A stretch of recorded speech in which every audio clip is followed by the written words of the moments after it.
Aujourd'hui, le combat qu'on mène, c'est pas un combat ciblé contre le RDPC, si vous voyez ce que je veux dire.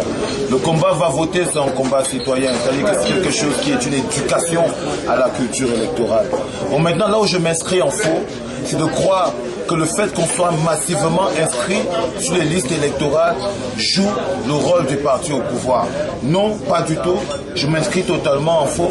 C'est le fait que les urnes soient vides et que les Camerounais aient déserté et que les Camerounais, les jeunes de la jeunesse camerounaise aient déserté les urnes qui fait qu'on puisse les remplir.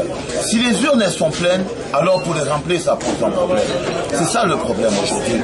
C'est que plus les jeunes seront intéressés par le vote, plus la marge de manipulation sera également difficile. Parce que aujourd'hui, quand vous voyez un monsieur qui est à Yaoundé et qu'on fait voter avec le nom d'une dame qui est à Bamenda, c'est parce que la dame elle a désisté, mais la carte elle est sortie. Tu vois ce que je veux dire? Donc le plus important ici, c'est de savoir que participer, aller voter, aller prendre sa place, voudrait dire ne pas laisser justement le champ libre aux manipulations. C'est quand on abandonne, c'est quand on reste au quartier, c'est quand on dit aller voter, parce qu'en même temps, détrompons-nous, on est 19 millions de Camerounais.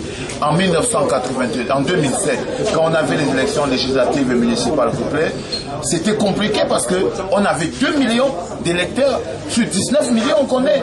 Tu vois ce que je veux dire? C'était facile de manipuler pour la simple raison que le dispositif, les urnes, tout ce qui est mis en place aujourd'hui, on a 17 millions, on va dire 7 millions de personnes en âge d'aller voter qui ne sont pas allées.